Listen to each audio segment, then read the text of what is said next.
जा रही लक्ष्मी को उसके रिश्तेदारों ने अच्छे से समझा दिया था। दीदी देखो, सास बनना आसान नहीं है। कहने को बहू आ जाती है, लेकिन सारे घर में हक ऐसे कर लेगी जैसे तुमने तो इतने साल से घर के लिए कुछ किया ही ना हो। और नहीं तो क्या, मेरी वाली ने तो घर का नक्शा ही चेंज करवा दिया था। कहती है खिड़की यहाँ नहीं वहाँ करो, दरवाजा इस दिशा से खोलो और न जाने क्या क्या। अरे बताओ, 20 साल से क्या मैं गलत खिड़की दरवाजे के साथ रह रही थी? तभी वहाँ बेटी आ जाती है। हाँ माँ, और पक्का भाभी आने के बाद तो मेरा हाल बुरा ही होना है। तुम हर बात पर मुझे इग्नोर करोगी। हे भगवान, इतना सब कुछ होता है बहू के आ जाने पर, मुझे तो पता ही नहीं था।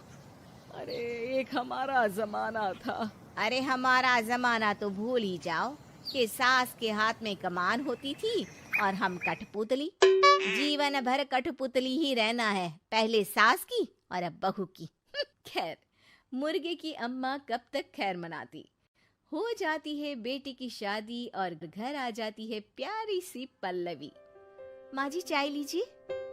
सास जो कि पहले से डरी हुई थी, हाँ हाँ लाओ लाओ, लेकिन चाय पीते ही थू, अरे इसमें किरकिरा सा क्या है? चाय में चीनी तो है ही नहीं। माँ जी वो ये बता रहे थे कि आपको शुगर की बीमारी है, तो मैंने चीनी की जगह गुड़ का पाउडर डाला है, वो शुगर के लिए ठीक रहेगा। सास गुस्से से लाल हो जाती है। अरे नहीं नहीं, मैंने जीवन भर चीनी की ही चाय पी है, तो मैं तो चीनी वाली ही चाय पीऊंगी। तुम आई और मैं नियम बदल दूं? ऐसी सास नहीं हूं मैं, समझी? पल्लवी को समझ में नहीं आता कि सास को हो क्या गया है। अरे माँ जी हुआ क्या है, आप तो भड़क गई। तभी वहाँ ननद आ जाती है। तो आप काम ही ऐसा कर रही हैं ना भाभी? अरे भाई मैंने क्या किया? शुगर के पेशेंट को चीनी नहीं पीनी चाहिए, तो मैंने चाय में चीनी नहीं डाली। इसमें मुझे तो नहीं लगता कि मैंने कुछ गलत किया। भाभी पहली बात ये कि जबान चलाने की जरूरत नहीं है, क्योंकि हम लोगों को भी बोलना आता है। बाकी आपका क्या मतलब है कि हम लोग माँ का ख्याल नहीं रखते हैं? आपको ही सारी साइंस की नॉलेज है। पल्लवी समझ जाती है कि इन लोगों के दिमाग में बहू को लेकर धारणा गलत ही है, इसलिए वो बिना कुछ बोले वहां से चली जाती है। थोड़े दिनों बाद जब पल्लवी ड्राइंग रूम के पर्दे बदल रही थी, पंछी पन्नू उड़ती फिरूं मस्त गगन में, आज मैं आजाद हूँ दुनिया के चमन में। वाह जी वाह, आजाद होना तो अच्छी बात है, लेकिन हम लोग भी गुलाम नहीं है। ये पर्दे किससे पूछकर बदले जा रहे हैं, जरा बताओगी? अरे सासू माँ, जब से आई हूँ सोच रही थी कि पर्दे ठीक नहीं है। पता है, पर्दे इतने हल्के हैं कि दिन में बाहर से पूरा घर दिखता है, लोग झांकते हुए रास्ते से निकलते हैं। ये मुझे अच्छा नहीं लगता है। अरे वाह जी वाह, 5 साल से तो ये पर्दा लगा है, तब तो लोगों ने झांका नहीं। आज तुम आई हो तो लोग घर में झांकने लग गए, क्यों? अरे भाभी, आपको ये तो नहीं लगता कि आप हीरोइन जैसी दिखती हो, या इतनी सुंदर हो कि लोग आपको झांक झांक कर देखते रहें?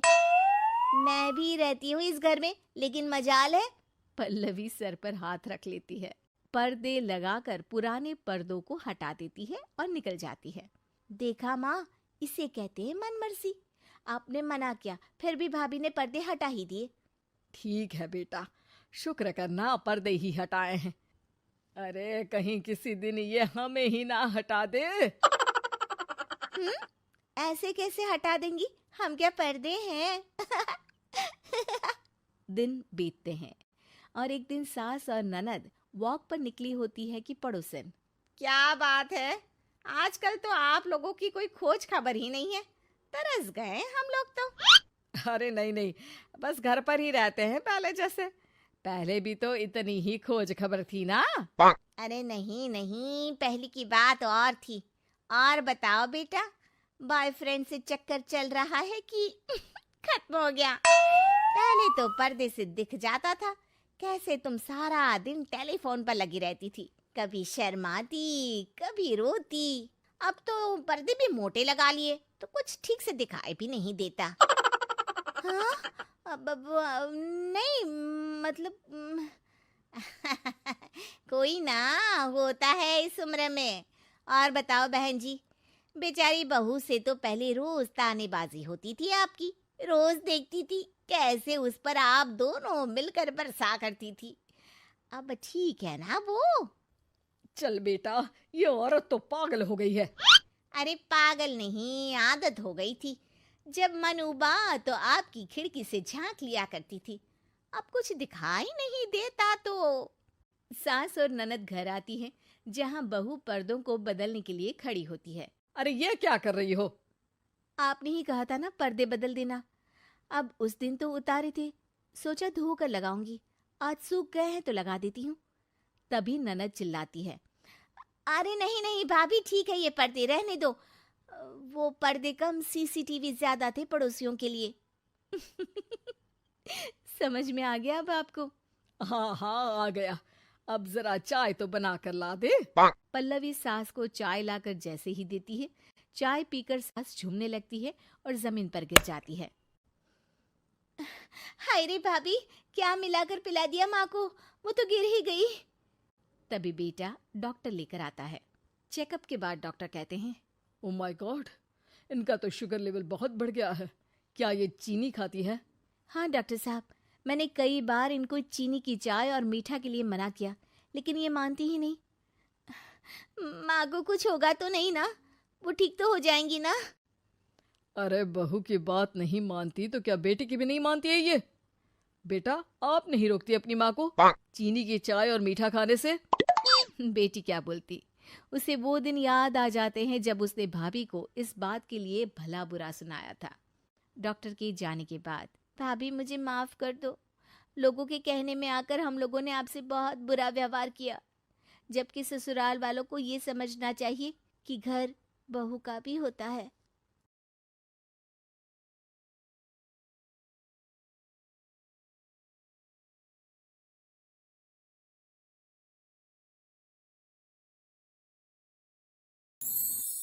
अरे सास हो और ताने ना दे, ऐसा कहाँ हो सकता है?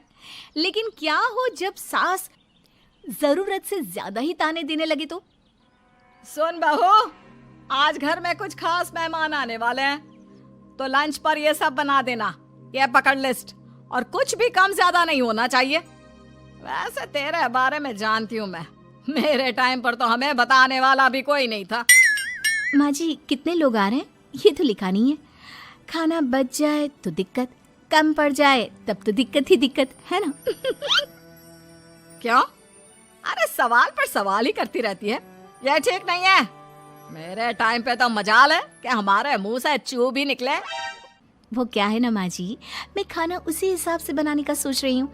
कहीं खाना कम ज्यादा बन गया तो आप तो मुझे पाताल में ही डाल देंगी ना।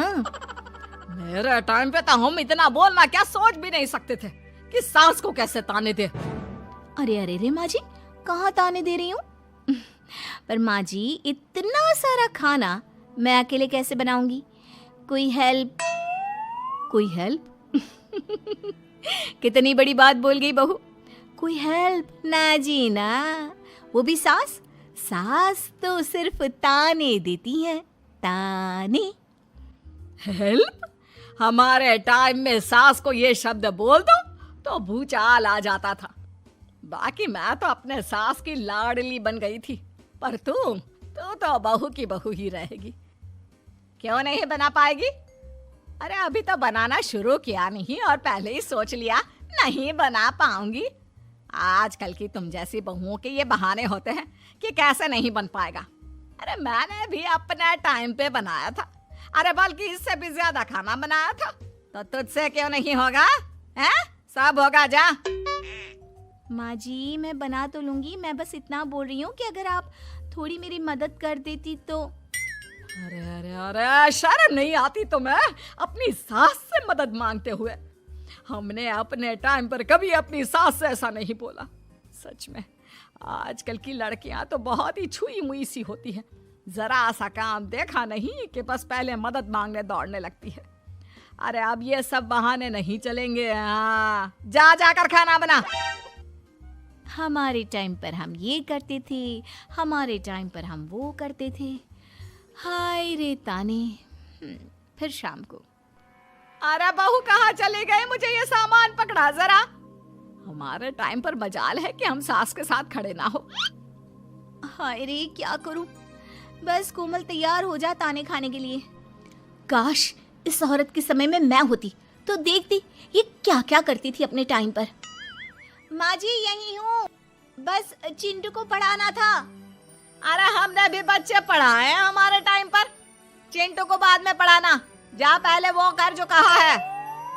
बहू बेचारी क्या करती, बच्चे को छोड़कर लग जाती है सास के साथ। हमारे टाइम पर ना। फिर तो सास बोली जा रही थी और बहू सुनी जा रही थी। अगले रोज, क्या हो गया चिंटू, क्यों रो रहा है? मैं कल कितना कहा था आपसे कि पढ़ा दो, लेकिन आपको तो मेरी पढ़ाई की कोई वैल्यू ही नहीं है। देखिए कितने कम नंबर आए। अरे कोई बात नहीं बेटा, फेल तो नहीं है ना। वाह बहू वाह, मेरे टाइम पर तो हमारे बच्चे के कम नंबर फेल ही कहलाते थे। ना पढ़ाती हो ना घर का काम करती हो। हमारे टाइम पर तो। सास की इस बात पर इस बार बहू का पारा हाई हो जाता है। वो सोच लेती है कि अब तो वो पति से बात करके ही रहेगी। अगले दिन, माँ जी सारी सफाई हो गई, मेरी कमर टूट रही है, मैं जरा सोने जा रही हूँ। सोना? अरे हमारे टाइम पर तो हम ये जानते भी नहीं थे कि आराम क्या होता है। पागल हो गई है क्या? रख अभी। देख उस कोने में, देख मुझे कितनी धूल दिख रही है, और बिस्तर के नीचे तो देख कितना काला पड़ा है, और पर्दों के पीछे खिड़की पर देख जाले लगे हुए हैं, वो कौन साफ करेगा? ऐसी सफाई होती है क्या? जा फिर से कर। मैं तो घर में एक दिन का गंदगी नहीं आने देती थी, लेकिन जब से तू आई है घर की हालत ही खस्ता कर दी है। अरे माँ, तो तू कहाँ गई? तू भी तो यही है। वैसे माँ, मैंने कभी तुझे सफाई करते नहीं देखा। जब से ये आई है न जाने आप में कौन सा सफाई का कीड़ा चला गया है। हाय रे, हमारे टाइम पर तो पति कभी बीवी की तरफ से बोल दे तो समझो घर का बंटवारा, और यह घर तो मेरे ही नाम से है। तो बेटा निकल ले बीवी को लेकर। हमारे टाइम पर तो। अरे कैसी बात कर रही हो माँ, मैं तो बस मजाक कर रहा था। इतनी कम सैलरी में मैं कहाँ अलग रह सकता हूँ। माँ जी प्लीज़, मैंने अभी पूरा घर साफ किया है, और इन जालों को झाड़ूंगी तो फिर से पूरी गंदगी हो जाएगी, फिर से सारे घर के झाड़ू। ना माँ जी ना। हमारे टाइम पर तो मैं दिन में 10 बार झाड़ू लगाती थी, हमने नहीं किया है क्या? मायके से कोई तो संस्कार लेकर आई होगी ना तू बहू, क्या कुछ भी नहीं। तभी पति आ जाता है। बहू पति की तरफ देखती है कि शायद वो उसे उसकी माँ के प्रकोप से बचा सके, लेकिन नहीं, उल्टा उस दिन की माँ की डांट के बाद से तो पति के तेवर ही बदल जाते हैं। देखो माँ जो करती है करती रहो, माँ बड़ी है, जो कहती है सही तो कहती है। बस पति का ये कहना और बहू का पारा 7वें आसमान में। एक इनके भरोसे मैं सब सह रही थी, लेकिन आज तो इन्होंने मेरा ही साथ छोड़ दिया माँ के लिए। अब तो इन लोगों को सबक सिखाना ही होगा। फिर एक दिन, बहू ये कौन है और तुम्हारे साथ क्या कर रहा है? और ये हाथ, अरे हाथ छोड़ मेरी बहू का। कौन हो तुम? माँ जी वो कोई नहीं माँ जी, माफ कर दीजिए। बहू घबराने का नाटक करती है। अरे क्यों डर रही हो तुम? मैं हूं ना तुम्हारे साथ। आंटी जी, मैं इसका बॉयफ्रेंड हूँ और मैं इससे मिलना आया हूँ। कोई समस्या? बोलिए। बोलेंगी क्या? यही कि इनके टाइम पर तो इन्होंने न जाने कितने ही बॉयफ्रेंड बना बना कर छोड़ दिए हैं। क्यों माँ जी, यही कहने जा रही थी ना आप? अब क्या था, सास की बोलती बंद। कैसे कहे कि उनके टाइम पर।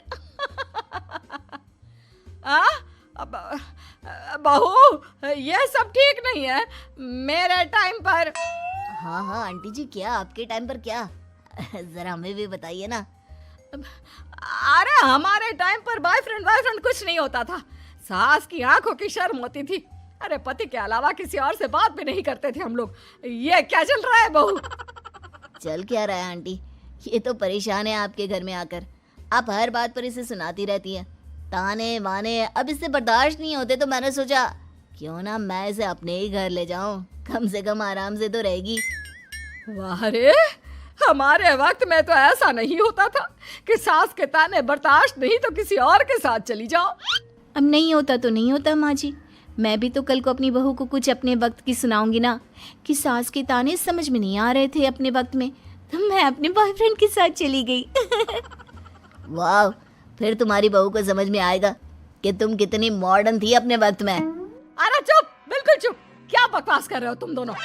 तो क्या करे, पति को तो अपने घर की लालच दे रखी है, वो तो मेरे लिए बोलते नहीं, तो किसी के पास तो मैं रहूं ना शांति से। तभी पति आ जाता है। नहीं नहीं नहीं, दूसरा घर तो मैं ले सकता हूँ लेकिन दूसरी बीवी नहीं। माँ वो कितने ताने सहेगी। मुझे मेरी गलती का एहसास हो गया है, चलो हम कहीं और रहेंगे। अरे नहीं नहीं, हमारे जमाने में। फिर माँ जी? मतलब मैं कैसे रहूंगी तुम लोगों के बिना। बहू मुझे माफ कर दे। ओके, कर दिया माफ। अच्छा ये तो बताओ कि ये लड़का कौन है। मैं इसकी मौसी का बेटा हूँ, मिलने आया था। अच्छा दीदी, बाय। समधी की शादी। इस कहानी की हीरोइन गंगा है, जो अपनी समधन की मौत के बाद अपने समधी के अकेलेपन को समझते हुए समधी की दूसरी शादी करवाती है, लेकिन उसकी बहू इस बात से बिल्कुल खुश नहीं होती। मुझे लगता है आपको शादी कर ही लेनी चाहिए। आपकी इस उम्र में ख्याल रखने वाला भी तो कोई होना चाहिए ना। वैसे भी आपकी इकलौती बेटी थी, वो भी हम ले गए। अरे इस उम्र में शादी, लोग क्या सोचेंगे और कैसे कैसी बातें बनाएंगे कि जिस उम्र में इसे अपने पोते पोते को गोद में खिलाना चाहिए, उस उम्र में ये शादी कर रहा है। ऊपर से नव्या क्या सोचेगी मेरे बारे में कि माँ को गए हुए 1 साल भी नहीं हुआ और पापा ने दूसरी शादी कर ली। मुझे नहीं लगता इस शादी से नव्या को कोई परेशानी होगी, उल्टा उसे खुशी मिलेगी कि उसकी गैर मौजूदगी में उसके पिता का कोई ख्याल रखने वाला है। क्यों नव्या, सच कहा ना? हाँ मम्मी जी, आप सही बोल रही हैं। ये बोलकर वो अंदर चली जाती है। लीजिए, अब तो आपकी बेटी ने भी हाँ बोल दिया। रही लोगों की बात, तो लोग तो कभी किसी की खुशी देखकर खुश हो ही नहीं सकते। अगर आप लोग खुश रहेंगे तब भी वे बातें बनाएंगे, और अगर आप दुखी भी रहेंगे तब भी बातें बनाएंगे। इसलिए अच्छा यही होगा समधी जी कि आप उनके बारे में सोचना छोड़ ही दीजिए। समधी को सास की बात सही लगती है, वो भी सोच लेते हैं कि बच्ची जिंदगी के लिए कोई हमसफर बना ही लेंगे। आप ठीक बोल रही हैं। जब मेरी प्यारी बिटिया नव्या और उसके ससुराल वालों को मेरी इस उम्र में दूसरी शादी से कोई दिक्कत नहीं, तो परेशानी कुछ है ही नहीं। ऐसे ही सास समधी की दूसरी शादी करवाती है और फिर समधी के घर आ जाती है बहू की नई माँ। कुछ दिनों के बाद बहू अपने मायके अपने पापा और नई माँ से मिलने आती है। मेरा बच्चा कितने दिनों बाद मुझसे मिलने आई है। इधर बैठ, मैं तेरे लिए कुछ अच्छा सा बना कर लाता हूँ। तेरे फेवरेट पास्ता खाएगी ना? पापा आप क्यों? वो कहाँ है? उनसे बोल दीजिए आप मेरे ही पास बैठकर बातें कीजिए ना। उन्हें क्यों लेकर आए? कोई चैरिटी थोड़ी ना कर रहे हैं। इस उम्र में घर मिल गया, और क्या चाहिए? तभी नई माँ घर में आती है।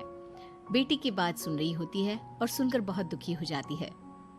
वो अच्छा, तुम्हारी नई माँ वो जरा किसी काम से बाहर गई हुई है, आती होगी। मैं तब तक तेरे लिए कुछ अच्छा सा बना कर लाता हूँ। ठीक है पापा। लगता है नई माँ के पैर बाहर ही रहते हैं, और आपको ही बनाकर खिलाना था तो क्या करे, छोड़िए। ये बोलकर वो घर में घूमने लगती है और चीजों को देखती है। इनको घर में आए हुए थोड़े दिन नहीं हुए और ये घूमने भी जाने लगी है, वो भी पापा को घर में अकेला छोड़कर। आने दो, एक बार इनकी खबर लेती हूँ। वैसे घर को तो बड़ा सजा कर संवार कर रखा है। चलो, ये तो खूबी है, कम से कम पापा को साफ घर का शौक भी है। इतने में नई माँ घर में आती है। अरे नव्या बेटा, तुमने पहले बताया होता तो मैं जल्दी घर आ जाती। तुम्हें नहीं पता मुझे तुमसे कितनी सारी बातें करनी है। कैसी हो बेटी? बेटी? हाँ, वैसे अब तो मैं आपकी बेटी हो ही गई हूँ, ना चाहते हुए भी। खैर, आप गई कहाँ थी? शादी हुए कुछ दिन भी नहीं हुए और आपने घूमने जाना भी शुरू कर दिया। पापा का ख्याल रखने के लिए शादी करवाई है आपकी, जानती है ना आप? नव्या, ये तुम क्या बोल रही हो? मैं कहीं घूमने नहीं बल्कि एक दोस्त से मिलने गई थी। उसकी तबीयत थोड़ी ठीक नहीं, इसलिए वो क्या है ना, शादी के चलते उससे मिलना नहीं हो पाया तो आज चली गई। अच्छा, वो भी पापा को यूं घर पे अकेला छोड़कर? आपके लिए आपका ये परिवार ज्यादा जरूरी है या आपकी दोस्त? देखिए, ये ठीक नहीं है। इतने में पिता आ जाते हैं। अच्छा, तुम आ गए। आओ चलो तीनों मिलकर बैठ के खूब सारी बातें करते हैं। माँ कुछ नहीं कहती, चुपचाप अंदर चली जाती है। ऐसे ही बहू जब भी अपने मायके आती अपनी नई माँ से ऐसे ही बात करती। नई माँ बहू के इस बर्ताव से परेशान होकर उसकी सास को बताती है, देखिए माना वो बेटी है, लेकिन मैंने भी शादी की है। वो बेटी कम, सास सा व्यवहार ज्यादा करती है। अब छोटी है तो कुछ कहना ठीक नहीं लगता। बाकी शादी का रिश्ता लेकर तो आप आई थी, इसलिए आपको बता रही हूँ। मैं शादी करके बहुत पछता रही हूँ। अरे परेशान ना हो, मैं बहू से बात करती हूँ। तभी थोड़ी ही देर में बहू ससुराल आ जाती है। बहू कहाँ थी अब तक? तुम्हें पता है क्या टाइम हो रहा है? अब माँ जी, मैं अपनी एक सहेली से मिलने गई थी और माँ जी अभी तो 7 बज रहे हैं। अरे इतना लेट कोई घर आने का टाइम है? आज के बाद 6 बजे के बाद तुम घर आई तो तुम्हें घर में एंट्री नहीं मिलेगी। सास बहू के साथ बिल्कुल वैसा ही व्यवहार करती है जैसा वो अपनी नई माँ के साथ कर रही होती है। न जाने माँ जी को क्या हो गया है। मैं कितनी खुश थी कि मायके जैसा ससुराल मिला है। सासू माँ इतनी अच्छी थी। फिर अगले रोज, बहू, मेरे बेटे को पौष्टिक खाना दिया कर। क्या ये पास्ता पिज्जा बनाती रहती है? इसलिए शादी नहीं करवाई थी मैंने अपने बेटे की। ठीक है माँ, मैं बना दिया करूंगी ऐसा खाना। लेकिन माँ जी, आपको हुआ क्या है? पहले तो कभी आपने ऐसा नहीं किया, तो ये अचानक से मुझसे कोई गलती हो गई है क्या माँ? क्यों? ऐसे नहीं बोल सकती। समझ ले, ये तेरी सास का हुक्म है। ऐसे ही सास बहू को अपने सास वाले तेवर दिखाकर कभी डांटती तो कभी ताने मारती, पर बहू बेचारी बिल्कुल समझ नहीं पाती। एक दिन, बहू ये क्या बेफिजूल खर्चा करती रहती है? परसों ही तुमने अपने लिए एक साड़ी ली थी और आज फिर से। तुम्हें क्या लगता है पैसे क्या पेड़ पर होते हैं कि जब मन करा तोड़कर सामान ले लिया करा? हैं? वो माँ जी बहुत अच्छी लगी तो ले आई। अच्छी लगी तो ले आई? यहाँ मेरा बेटा अपना खून पसीना एक करके पैसा कमा रहा है और तुम उसी पैसे को बर्बाद करने में कोई कसर नहीं छोड़ती। माँ जी, आप मुझे ऐसा क्यों बोल रही है? मैं आज के बाद कभी शॉपिंग पर नहीं जाऊंगी, लेकिन प्लीज आप मुझसे ऐसा बर्ताव मत कीजिए। इससे पहले कभी आपने मुझे छोटी छोटी चीजों के लिए नहीं डांटा। ये अचानक ऐसा क्यों? मुझे बिल्कुल अच्छा नहीं लग रहा। देख बहू, मैंने तेरे साथ जब टिपिकल सास जैसा बर्ताव किया तो तुझे इतना बुरा लगा। सोच, तेरी नई माँ को कैसा लगता होगा जब तू उनके साथ हमेशा ऐसा बर्ताव करती है। तो माँ जी, आपने इतना सब कुछ बस इसलिए किया? आप मुझसे नाराज नहीं हो, गुस्सा नहीं हो? नहीं बहू, मैं तुझसे गुस्सा क्यों होंगी? मैं तो तुझे बस इतना समझाना चाहती हूँ कि अपनी नई माँ से सास जैसा बर्ताव करना बंद कर दे। उनको बिल्कुल अच्छा नहीं लगता। वो तेरे पास आना चाहती है, तुझे समझना चाहती है। वो सच में तेरी माँ बनना चाहती है। तो उनके साथ सास जैसा बर्ताव बंद कर और एक अच्छी बेटी बन। अब बहू को सास की बात समझ में आती है और वो बहू जैसा बर्ताव करती है।